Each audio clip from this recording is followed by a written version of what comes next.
खुलुमबाय लोगोफोर, नोंथांमोनखौ बयखौबो आंनि बड'लेण्ड जब इनफो चेनेलाव बरायनाय थाबाय।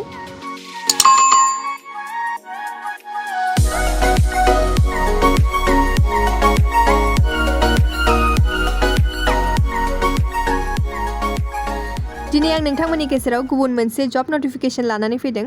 बेनो जाबाय इन्डियान कोस्ट गार्ड रिक्रुटमेन्टनि बागै, जेराव अल टटेल 350 पोस्ट दङ। नाविक जेनेरेल डिउटी, नाविक डमेस्टिक ब्रान्च आरो यान्ट्रिकआव। तो बेफोरनि थाखाय नोंथांमोननाव मा एडुकेशन क्वालिफिकेशन्स थानो नांगोन। गिबियावनो नाविक जेनेरेल डिउटीनि थाखाय नोंथांमोना हायर सेकेन्डारि पास जानांगोन, मेथ्स आरो फिजिक्स साबजेक्ट्सआ थादेरनांगोन। आरो नाविक डमेस्टिक ब्रान्चनि थाखाय नोंथांमोना सिम्पल मेट्रिक पास जाबानो जाबाय। आरो यान्ट्रिकनि थाखाय नोंथांमोना मेट्रिक पासजों लोगोसे इलेक्ट्रिकल एबा मेकानिकल एबा इलेक्ट्रनिक्स एबा टेलिकमिउनिकेशन इन्जिनियारिं बेफोराव डिप्ल'मा खालामनाय जानांगोन। आरो नाविक जेनेरेल डिउटी, नाविक डमेस्टिक ब्रान्च, यान्ट्रिक मेकानिकल, यान्ट्रिक इलेक्ट्रिकल आरो यान्ट्रिक इलेक्ट्रनिक्स बेफोर पोस्टआव गुबुन गुबुन केटेगरि केन्डिडेटफोरनि थाखाय बेसेबां भेकेन्सिस दङ।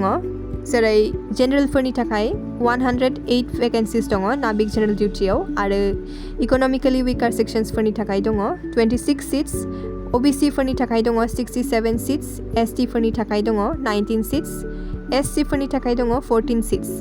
बिदिनो गुबुन गुबुन पोस्टआव भेकेन्सिस दङ, नोंथांमोनहा नायलांनो हागोन। दानिया नोंथांमोना बेखौ एप्लाइ खालामनो थाखाय मिनिमाम 18 इयार्सनिफ्राय एप्लाइ खालामनो हागोन आरो 22 इयार्ससिम मेक्सिमाम एप्लाइ खालामनो हागोन।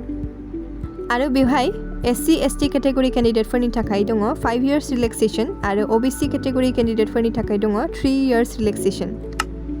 आरो बेहाय नोंथांमोनहा नुनो मोनगोन नाविक जेनेरेल डिउटी आरो यान्ट्रिकआव जायफोर 1 फेब्रुवारि 2000 निफ्राय 31 जानुवारि 2004 नि गेजेराव जोनोम मोन्दोंमोन बिथांमोनहा एप्लाइ खालामनो हागोन। आरो नाविक डमेस्टिक ब्रान्चआव जायफोर 1 एप्रिल 2000 निफ्राय 31 मार्च 2004 नि गेजेराव जोनोम मोन्दोंमोन बिथांमोनहा एप्लाइ खालामनो हागोन।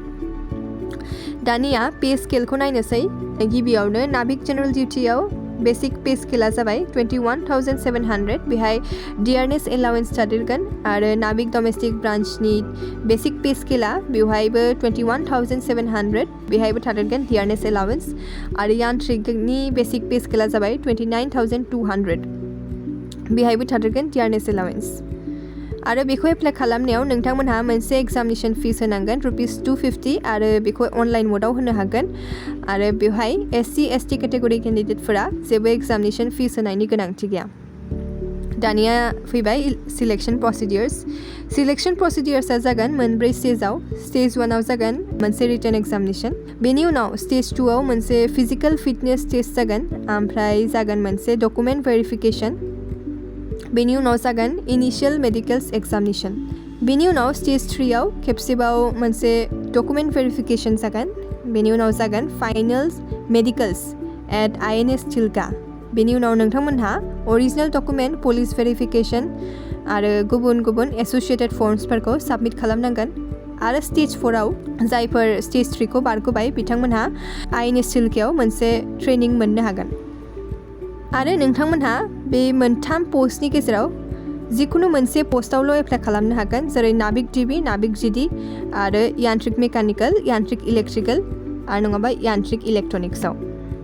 दानिया बेवहाय माखासे इम्पर्टेन्ट डेट्स दङ, जेरै अनलाइन एप्लिकेशन स्टार्टिं डेटआ दिनैनिफ्राय स्टार्ट जाबाय 2 जुलाइ 2021 फुंनि 10टानिफ्राय।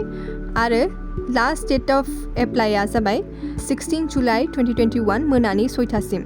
अनलाइन मोडाव जागोन, नोंथांमोनहा खालामनानै लानो हागोन जायफोरा इन्ट्रेस्टेड। आरो स्टेज 1नि एग्जामनि थाखाय नोंथांमोनहा 10 डेज सिगांनो एडमिट कार्डखौ प्रिन्ट आउट खालामनानै लानो हागोन। आरो नाविक जिडि, नाविक डिबि आरो यान्ट्रिकनि स्टेज 1नि एग्जामनि डेटआ सेप्टेम्बर 2021आव जागोन। आरो नाविक जिडि, डिबि आरो यान्ट्रिकनि स्टेज 2नि एग्जामा अक्ट'बर 2021आव जागोन। आरो नाविक जिडि आरो यान्ट्रिकनि स्टेज 3 आरो स्टेज 4नि एग्जामा फेब्रुवारि 2022आव जागोन। आरो नाविक डिबिनि स्टेज 3 आरो स्टेज 4नि एग्जामा एप्रिल 2022आव जागोन। आरो स्टेज 1नि एग्जामनि 30 डेज उनावनो नोंथांमोनहा एग्जामनि रिजाल्टखौ मोननो हागोन। आरो नाविक जिडिनि थाखाय फेब्रुवारि 22 2022 निफ्राय नोंथांमोनहा मोनसे ट्रेनिं मोननो हागोन। तो आंनि दिनैनि जब रिलेटेड भिडिअआ एसेनोसै नोंथांमोनहा दिनै आंनि भिडिअखौ मोजां मोनदोंब्ला लाइक खालामदो शेयार खालामदो आरो साबस्क्राइब खालामदो आरो लोगोसे बेल आइकनखौ थुना हो जाहाथे जेब्लानो आं भिडिअ आपलोड खालामो नोंथांमोननिसिम नटिफिकेशन सौहैयो आरो नोंथांमोनहा बेखौ एप्लाइ खालामनो थाखाय गाहायनि डिस्क्रिप्शन बक्सआव मोनसे लिंक दङ बेवहाय थांब्लानो नोंथांमोनहा डाइरेक्ट एप्लाइ खालामनो हागोन आरो नोंथांमोनहा बे भिडिअनि बागै माबाफोर प्रब्लेम मोनदोंब्ला कमेन्ट खालामहर दिनैनि भिडिअआ एसेनोसै गोजोन्थों